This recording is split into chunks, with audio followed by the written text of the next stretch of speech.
What's up guys? Nandito na naman po ang inyong kabugnoy. Nagbabalik. Isang magandang umaga po sa inyong lahat. Kami po ngayon wala pa pong ginagawa.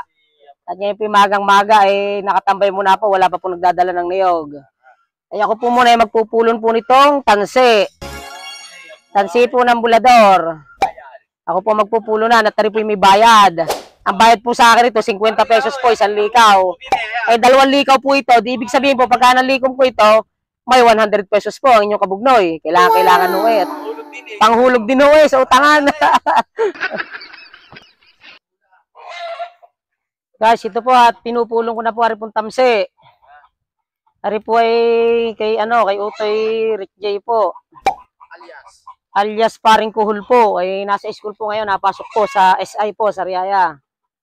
Kaya rin naman po napagbili na po sa akin kahapon. Sabi ko naman po, kaya ko na po ito. At sayang din niya po ang 100. Alam niyo naman, mahirap ang buhay. So po, ganito lang po kasimple yan. Kung wala po kayo dyan ng 2 kahoy, yan, ulan niyo po yung tamsi. Yan niyo po sa gitna.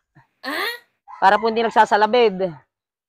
Gawa po pagka yan nagsama-sama po, may hirapan po inyong kabugnoy. Pagkakahirap po ng likumin. Dati din po kasi nagbubulador po ako. Ngayon po hindi na ho Para patingin-tingin na lang ho ngayon. Medyo mahirap nga din ho ito. Talagang masakit nga din ho sa kamay. Ay, kita nyo naman ho. Talaga naman tiyagaan din nga lang ho ito. Sabi ko nga di wala naman ho inuurungan si kabugnoy. Kahit ano ho, basta ikikita si kabugnoy, dali ho yan. Shoutout nga po pala sa amin pong boss. Napakagalanti po, si Boss Francis po. Yung po hinakakutan namin sa bureau. Sana po narinig niya. Kung narinig po niya, ay baka naman po.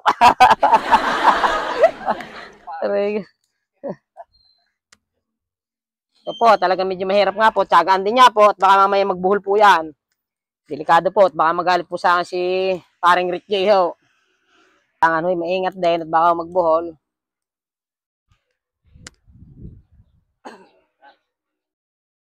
Ito po guys, magpupulo na po uli ako. At kanina po ako po'y tumigil. Gawa na may dumating pong niyog. Nakakaya naman po sa mga katulong. Pag hindi po tumulong. Diniskarga lang po namin yung nagdala po na sako-sako. Saka ito uli, na po uli ako, nagpupulo na uli po ng tamsi.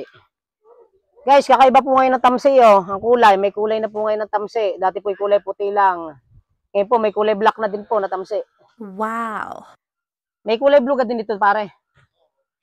Madaming kulay na po ngayon ng tamsi. May isa'y kulay blue. Ito kulay black. Yan, ito po. Papakita ko po sa inyo. Ito po ang blue. Blue po yan. Ito naman po. Tansi din po yan, blue. Wow! Kakaiba na po ngayon ng mga tansi. Sa saranggula din po.